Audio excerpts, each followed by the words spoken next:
তেওঁলোকৰ এই শ্লোগানৰ প্ৰতি ময়ো খুব ভাল পাইছিলোঁ সঁচাকৈ ময়ো সেইটোকে বিচাৰোঁ আৰু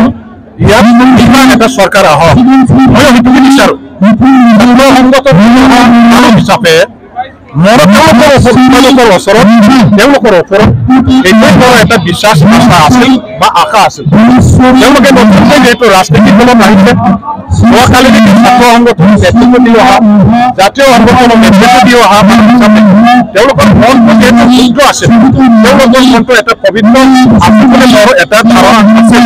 যাৰ কাৰণে চৰকাৰৰ ক্ষমতা হাতত পোৱাৰ লগে লগে তেওঁলোকে দিব ইয়াত চলাব বুলি মোৰ এটা ধাৰণা মোৰ এটা বিশ্বাস আছে কিন্তু মই দুখ পাইছোঁ মোৰ একালৰ সতীৰ্থসকলে মই কিছু সংগঠনত একেলগে কাম কৰি অহা এই সংগঠনৰ পৰা ওলাই অহা নেতাসকলে ক্ষমতা ৰাজনীতিৰ এই পথাৰত ধৰি দিয়াৰ পাছত হাতৰ শক্তি ক্ষমতাটো হাতত লৈ পেলাই যিটো তেওঁলোকে অসৎ উপায়েৰে ধন গটোৱাৰ কাৰ্যকলাপত লিপ্ত হৈছে তেওঁলোকে যিটো দুৰ্নীতিটো প্ৰশ্ৰয় দিছে এই BTC ছেক্ৰেটাৰীতে হওক বা আমাৰ EM সকলৰ মাজতে হওক বা আমাৰ BTC পৰ্যায়তে হওক এনেকুৱা ধৰণৰ তেওঁলোকে সীমাহীন দুৰ্নীতি সেইটো সঁচাকৈ আৰু মই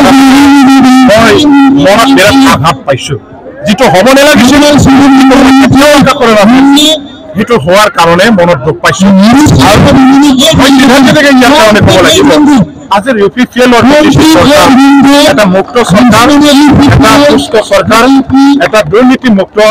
এটা নিকাহ মানে নীতি আদৰ্শ লৈ পেলাই চলোৱা এটা চৰকাৰ নহয় এই চৰকাৰ সঁচাকৈ এটা দুৰ্নীতিগ্ৰস্ত চৰকাৰ এটা তেখেতসকলে মানে কি কয় সেইটো মানে কি কয় অপশাসন চলাইছে বুলি আজি মই ক'বলৈ বাধ্য